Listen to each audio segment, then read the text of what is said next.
Do you guys see this? Ruben Amorim in 44 games has lost more than he has won.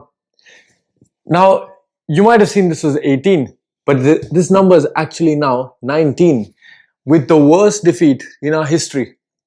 Not the Liverpool 7-0, not losing 6-1 to City, not losing 6-1 to Spurs. This loss here is the worst. Why do I say it's the worst? Because ever since 1874, all the way down to now 2025, we have never in our history lost to a 4th division team. Yet in comes Ruben Amorim, in comes this Man United team, and we have just lost to Grimsby. But I think just like everybody else has been telling me all these past few weeks, give Ruben Amorim time. I strongly agree with it, because you know what? He's a young manager. He's a passionate young manager who we need to give him time to develop, guys. We can't be talking about sacking him or... Yes, I know this is the worst defeat in our history, but we always have to back our manager. No matter what he does, no matter who he plays, no matter who he drops, even if he shows favoritism, we have to back our manager, guys. Because there's no other way. Because think about it. If we were to sack managers constantly, again and again and again, how are we going to win matches? Because the only way to win matches is through consistency. And the only way to maintain consistency is not by sacking the manager. And Ruben Amorim is such a nice person, he's such a nice human being, and he understands what it is to be the Manchester United manager, which is why I love Ruben Amorim. I want to keep him at this club for as long as we can. Yes, we might lose a few more games. Yes, we might end up the season with about 20-30 points, but isn't it the journey, guys? Isn't it all about the players that we have, the players that we're bringing through? We're getting rid of the deadwood and we're bringing in good players. And at the same time, Ruben Amorim is leading the charge by telling us what we want to hear. I do not want to see this manager go, which is exactly why, at least until November, I'm not hearing anything. We can go lose to Burnley 5-0, but I know my manager. My manager is going to win us the Premier League. Okay, anyway, now that that's all out of the way, what was this game all about? We went to Grimsby town, yeah? With all due respect, they're a 4th division side. They should be nowhere in competition with us. Now, we go to their place. Now, you would expect, okay, you know what, we'd get 3, 4, 5 goals and we'd come out of the game with a win, but we'll be like, you know what, nothing to tell anything about our season because we just saw Fulham. We know what's going to come. We'll see what happens in Burnley. Probably what most of us expected. And that's what I expected, which is why I wasn't even expecting to make this match reaction in the first place. Because there is absolutely nothing I thought we could learn from this game. But how wrong I was. There was something so big to learn from this game. The fact... Last season, Erik ten Hag, in round 3, played Barnsley at home. Now, in that game, we won 7-0. And certain fans started saying, we were back. You know what? I understand that because we scored a lot of goals. We never do that, even if it was against a lower division side. In comes Grimsby town. And this season, I would expect, yeah, sure, we're away, but it should be the same result. If not 7-0, it should be at least a 3-4-0 confidence boost for some of the new guys. Mbomo, Cunha, Sesko starting, Ahmad. And then we're 2-0 down inside 30 minutes. The second goal, by the way, guys, where do we even go looking now? Because we have Bayende, we've seen what he's done in the first 2 games. And now in the 3rd game against Grimsby, we saw what Onana was doing. He completely missed a punch. Like, I'm laughing because this situation just seems helpless. Where do we even turn now? Because Lamens isn't in, and we don't know how good Lamens is going to be. Because if we start him now, it's putting pressure on the player. At the same time, we have Onana, who just did that. I'm pretty sure nobody else wants to see Onana play ever again for this club. And fair, so do I. Bayende is almost on the same level as well. So now we're looking at Tom Heaton. Now, Tom Heaton, I would feel a bit more confident playing Burnley than playing with Onana or Bayende, for sure. And I'm sure everybody else wants to see Tom Heaton start again. But guys, I don't know where to look from here. Like, you see the manager. Let me show you something, by the way. Do you see this? This is our very own manager. The manager everybody's been telling me we should trust. We should take time with him because it's too early to call it bluff. This is the guy during the penalty shootout against Grimsby Town, away from home. Pretty much he can't even look at us take a penalty. He can't bear to know what happens in the penalty shootout because he is so scared. Now, if you had a bit more confidence in your tactics, in your approach, you'd still, even if it's a penalty shootout, even if it's luck based, you would be able to trust your players to deliver. But no, he doesn't trust them. Some people would tell me, no, that's a player problem because his players are so bad. The same players where he got to oust Garnacho, he was able to oust Hoyland, he was able to oust Anthony, Rashford, Sancho, list goes on. So this is essentially a new squad with recruits of his, 3 recruits of his own.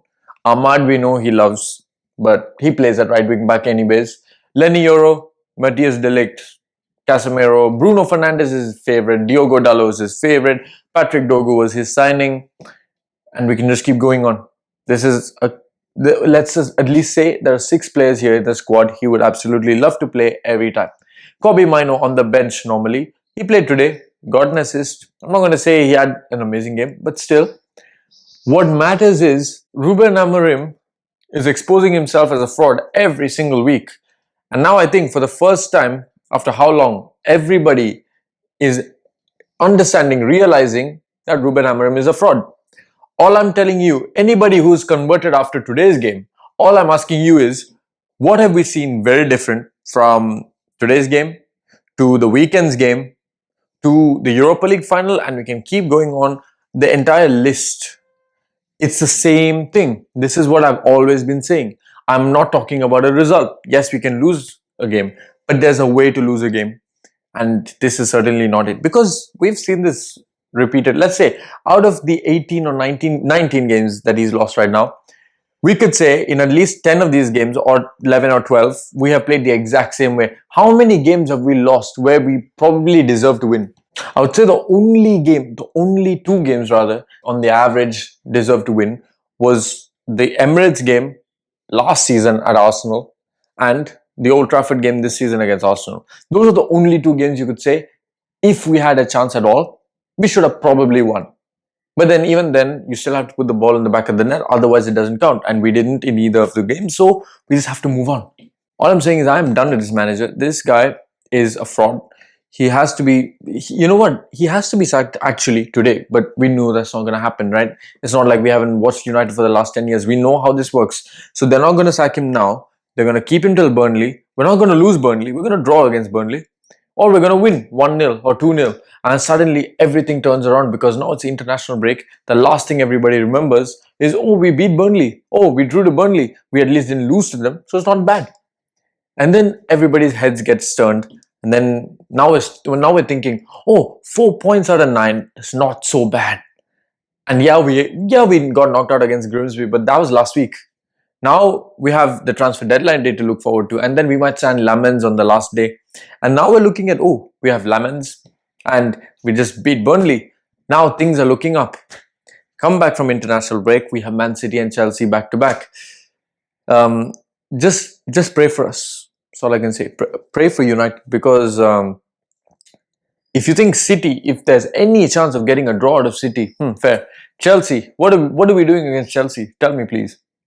Because the other day when they beat West Ham 5-1, Cole Palmer didn't even play that game. So what if he was to play the game? There's a lot of combinations that could come into play, but the one thing I know, United are certainly not ready for the season. Just like I said after the Fiorentina game, we are not ready for the season. It doesn't look like there were patterns being coached. Yes, we showed a few signs against Bournemouth, we showed a few signs against Everton, but then it all goes down the drain. This reminds me very much of last preseason when we were doing the same thing. First 3 preseason matches were insane. And then we come to the regular season and then everything breaks apart. Which is why I was pretty confident in the idea. We should not overhype what we did against Bournemouth, what we did against Everton. Yes, we're playing better, but doesn't mean it translates into the real games. And now back to back, just like last season, after a first game which was shaky, so-so, the next 2 games have been absolutely horrible, just like last season. And this pattern is going exactly how it was during Ten Hag's end. In fact, I would say this was worse than Ten Hag's end. Because on the pitch, we are worse than we were under Ten Hag. And I never thought I'd ever say this. But overall, you could say in a way, off the pitch and on the pitch combined, we're definitely better because of the players we've been able to get out, the players we've got in. we are better.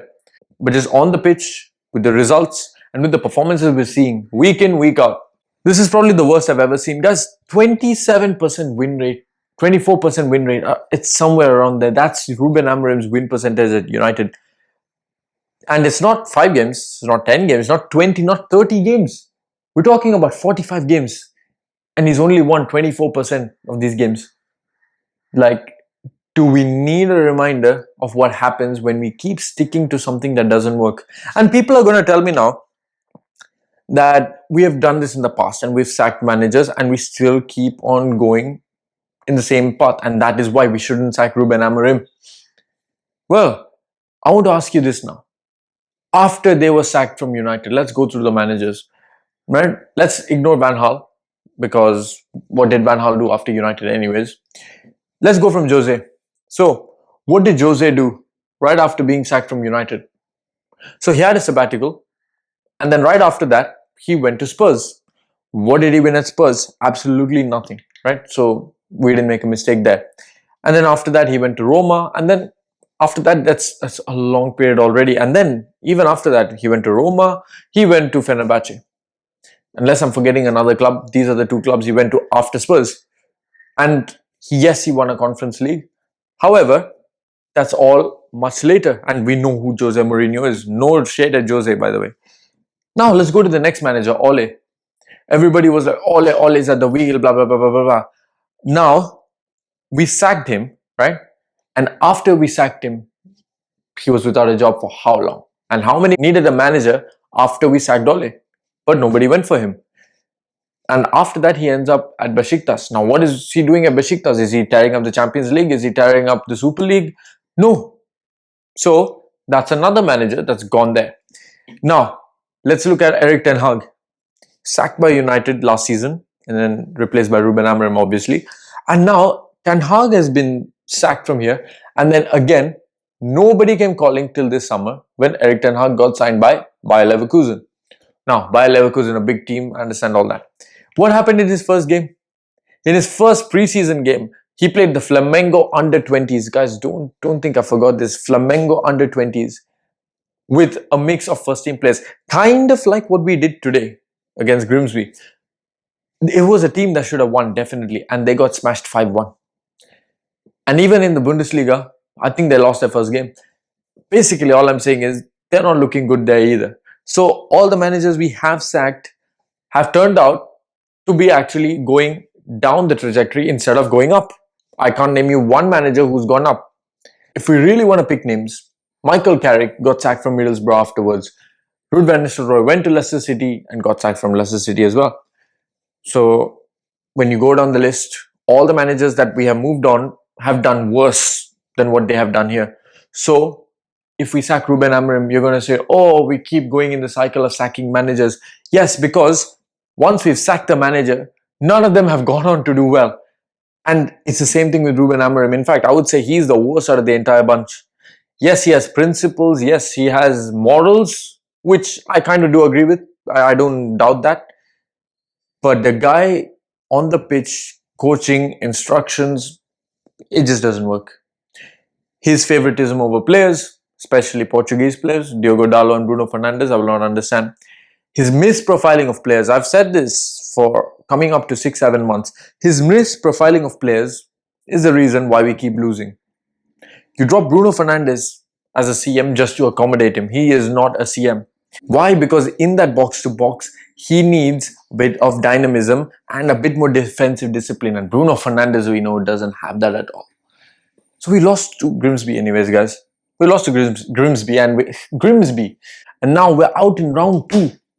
The other teams haven't even come in yet. Man City, Liverpool, Chelsea, they haven't even played their first game in the Carabao Cup and we're already out.